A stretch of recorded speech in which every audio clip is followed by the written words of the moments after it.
కేటీఆర్ పిచ్చి కూతలు మానుకో. మంత్రి కోమటిరెడ్డి వెంకటరెడ్డి హెచ్చరిక. అధికారం పోయిందన్న షాకులో ఇష్టం ఉన్నట్టు మాట్లాడుతున్నాడు. మీరు దోచుకున్న సొమ్ముతో 20 ఏళ్ల పాటు స్కీమ్ ఇవ్వచ్చు. మేము తలుచుకుంటే బీఆర్ఎస్ను 14 ముక్కలుగా చీలుస్తాం. RRR ఆన్లైన్మెంట్పై మళ్ళీ సర్వే చేస్తాం. త్వరలో కరెంటు బిల్లులో మాఫీ స్కీమ్పై ఇగో వీళ్ళు చెప్తున్నారు. అన్న దయచేసి కాంగ్రెస్ మన మినిస్టర్లారా, ఇవాళ ఆయన అన్ని మాట్లాడుతారు పిచ్చి కూతలు. మరి మీరు ఏం చేస్తున్నారు? ఇవాళ మామూలు మాట్లాడుతున్నాం, వాళ్ళ మీద కేసులు పెడతారు.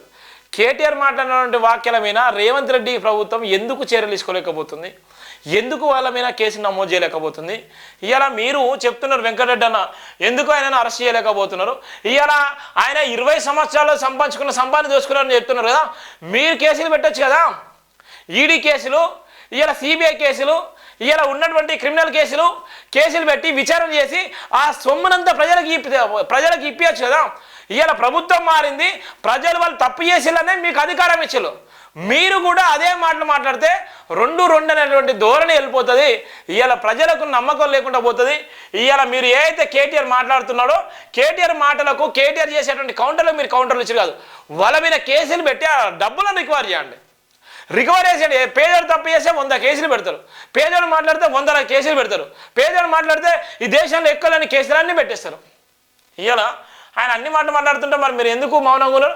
మీ అందరు కూడా భాగస్వాములేనా? మీ అందరూ భాగస్వాములు అయితే ఇలానే ఉన్నారు. 14 ముక్కలుగా చీల్స్తుంటారు. 14 ముక్కలు కాదు, ఒకటే ఉన్నదాన్ని చీల్చేసేయండి. చీల్చేసి నిజంగా ప్రజలకు న్యాయం చేయండి. ప్రజలు బీఆర్ఎస్ని కానీ కాంగ్రెస్కి అధికారం ఇచ్చారు.